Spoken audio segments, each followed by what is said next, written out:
What is going on, Panthers Nation? Fuck it. What is going on, Panthers Nation? Carolina Dad here, your host of the Growls One Roar podcast. How's it going, folks? Please hit that subscribe button. You're so close to 1,000 subscribers, and maybe fun stuff will go off then and we get fireworks and all that. Who knows?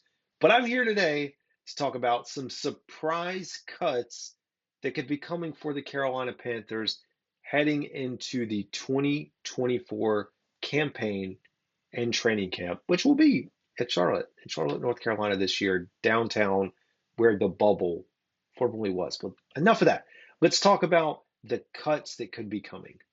Before we can dissect the cuts, let's take a look back at the 2023 draft class. Number one overall, Bryce Young. I don't think there's any question that Bryce Young's going to be cut. Hey, Bryce Young's here to stay, folks. At least another year or two or three or longer, and hopefully we see a lot of success for him and this franchise headed in the right direction. So Bryce is off the table. We're going to get into these in more detail in just a second.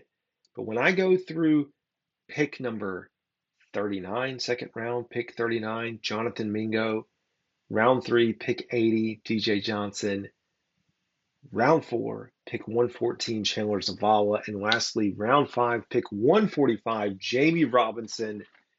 Things get a little bit iffy, and the reason that I've landed where I have with this and decided to put this out is right now I'm going through the 90-man roster breakdown. So each year I sit down, I put out a video of every single player on the roster, compile it into offense, defense, break it out into position groups, and just very roughly, like it's really for me to do a reset because there's a lot of activity that happens from the time the season ends to free agency, to players getting cut, waived, signed, draft picks, other acquisitions that happen along the way. And so really this exercise is for me, but I record it and then I share so that y'all can dissect it. But as I go through this, I learn things and I notice things about the roster that as a casual fan, if you're not like in the weeds, checking on this stuff, like really diving in, you may glaze over it. So for me, when I take a look at this roster, I mean, we can start here. This is not in order of who I think could get cut or may not make the roster, but we're going to talk about each of these 4 guys because I think there is a possibility that every draft pick outside of Bryce Young could be cut or waived this year, which may sound far-fetched, and you can say that, but it's a very real possibility. We'll start with Jonathan Mingo. Jonathan Mingo's rookie season wasn't great. It wasn't bad. Might have been somewhere in between. I don't know if you say it was good. Statistically speaking, not fantastic compared to a lot of other rookies in production that we saw and maybe what we thought we were going to be getting. But it's year 2. I don't think this staff is going to write him off just yet. But when you look at the wide receiver room and think about how many numbers and players are going to be carried there, you quickly look around at your Adam Thielen, your Xavier, possibly TMJ, Deontay Johnson, Amir Smith-Marset.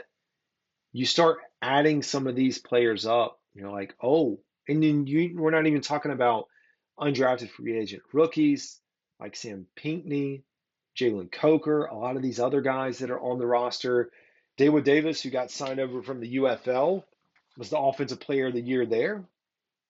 We're not even getting into that category yet. And the thing that when I talk to Mike Kay as we look at the wide receiver room, where this may make or break a player or someone who's on the fringe is special teams.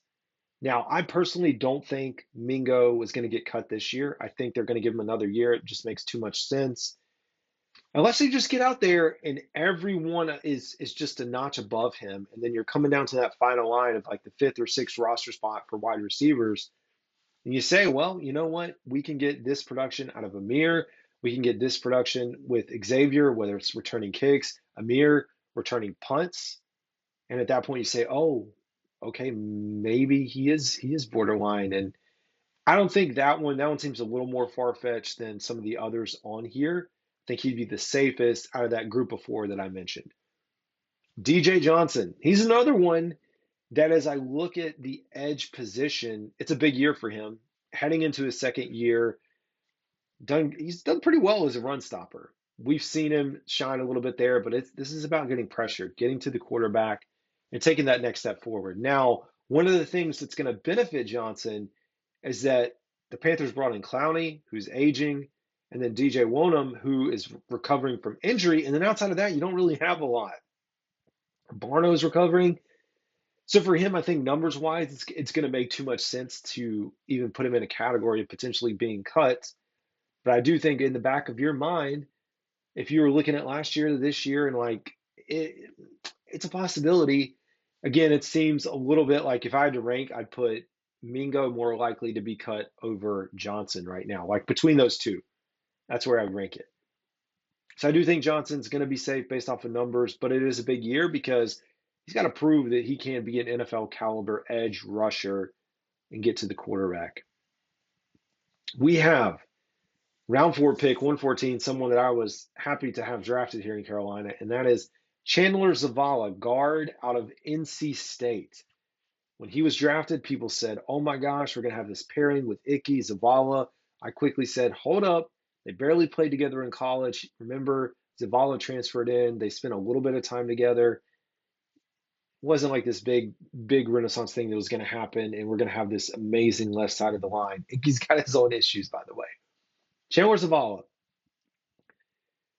bounced between the interior guard positions last year and just never looked great. Now, I know he did have injury, but the thing that's going to hurt him the most is the Panthers brought in 3 free agents via free agency this year. Three offensive linemen via free agency. 2 of them starters.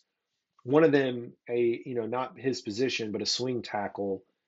So if you take the starting line and you add in those 2, you're talking about 7 offensive linemen already. And I was talking about Damian Lewis, Robert Hunt, Josh Nijman.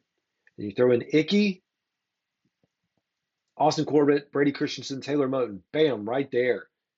You start getting lower down the edge, and you're like, oh, maybe we're not going to be shopping off of the Walmart.com free agency list this year. No knock on them.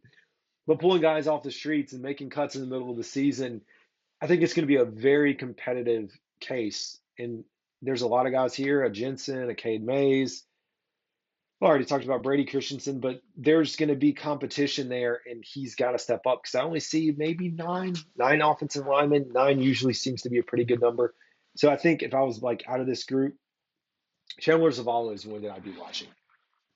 Lastly, we have Jamie Robinson, safety out of Florida State, who, didn't really do a lot last year. And again, you're talking about a 5th round pick, so you can only expect so much. You hope that you hit on these picks, but now when you look at the safety room, and I just did, again, this is part of the reason these ideas come because I looked at the safety room just a minute ago as I was recording a video and was like, oh my gosh, if we carry 4 safeties, there is not a spot. There's not going to be a spot for Robinson with Woods, Fuller. I said Woods, Fuller, Scott, have Sam Franklin. We're talking about 4 guys right there that will likely be above Jamie Robinson. And some of them guys maybe being able to play special teams, especially Sam Franklin, who is an extraordinary special teams player. So I think there is a case for any of these. I mean, I guess if I'm ranking these now, I'd put